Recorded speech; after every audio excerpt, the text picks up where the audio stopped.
It's been a rise. What a rise it has been. Yusef Salaam, one of the exonerated five, formerly known as the Central Park Five, this week won the Democratic primary for a New York City Council seat in Harlem.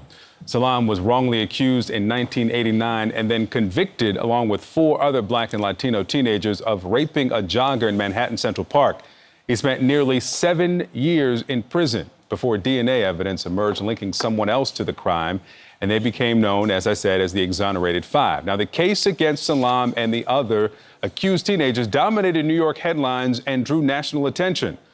Former President Donald Trump, then still a local figure, took out a full-page newspaper ad that read, "Bring back the death penalty, bring back our police." Trump now has been indicted on criminal charges in New York over hush money payments, while Salaam, who is not expected to face a serious general election opponent, is poised to help lead the city. Years after his exoneration, Salaam talked about how that day in 1989 turned his life upside down.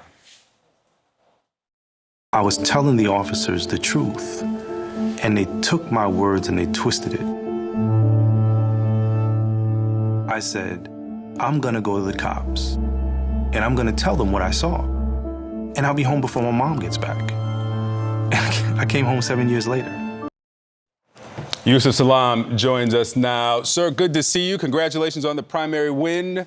Thank you. Public service and public office. When did this become a goal? When did it become a dream? My goodness. I think early on, when I first read scripture about a prophet named Joseph, who I'm named after, I said, is it possible? And of course, I was 16 at the time. And I kind of buried it and said, maybe, and kept on trying to make sure that I didn't succumb to the pressure of what prison was trying to turn me into, which was a monster. And of course, years later now, here I'm looking back at that journey, the journey that I've come through, and I'm saying to myself, wow, all of the things that happened, every single piece, the good, the bad, the ugly, has prepared me for this moment right now. You refer to scripture and what it tells us about what Joseph endured. It's so similar to the path that you endured. But then you've also said God gives us a permission to live life. Can you just speak to how your faith has guided you to this moment and how it will guide you leading the city? Absolutely. And I was listening to a good friend of mine, Les Brown, and he said, every single one of us were born on purpose.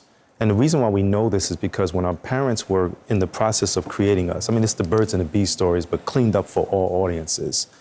We were one of over 400 million options, and God chose us. And so if we don't know anything, we have to know that we were born on purpose, and therefore we have a purpose. That purpose, once it uncovers itself, once it reveals itself to us, we get the opportunity to say, it's time.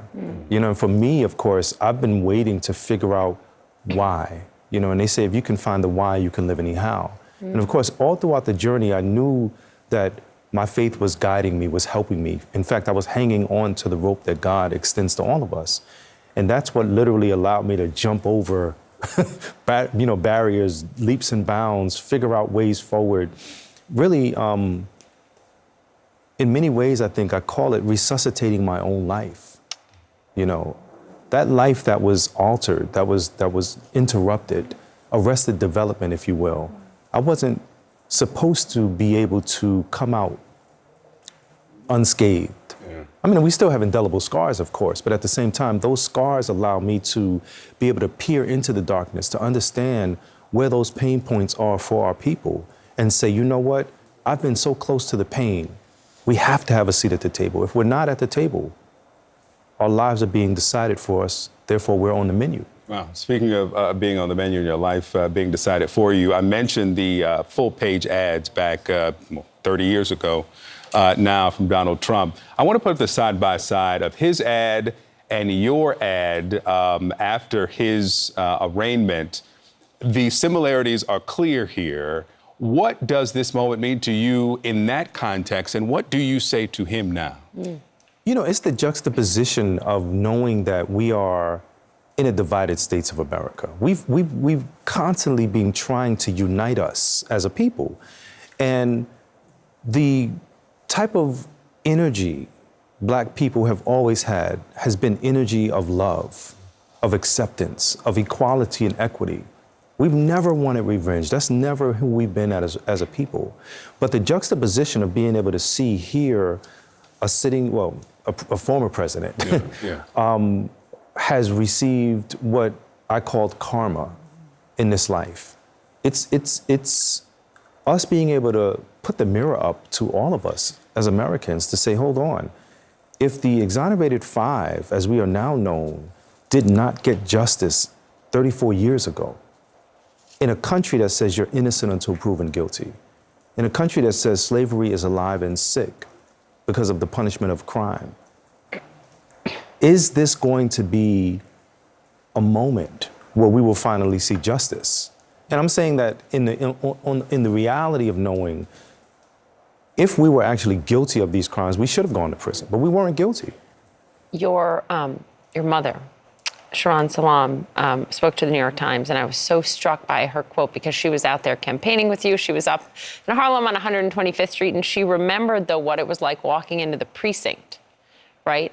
Which you never came out. For 7 years, you never came out of prison. And she said, walking into that precinct, it was like after all of those years, the Klan had finally come after me, talking about the Ku Klux Klan and how they went after your grandfather. Yeah. How can you, My goodness.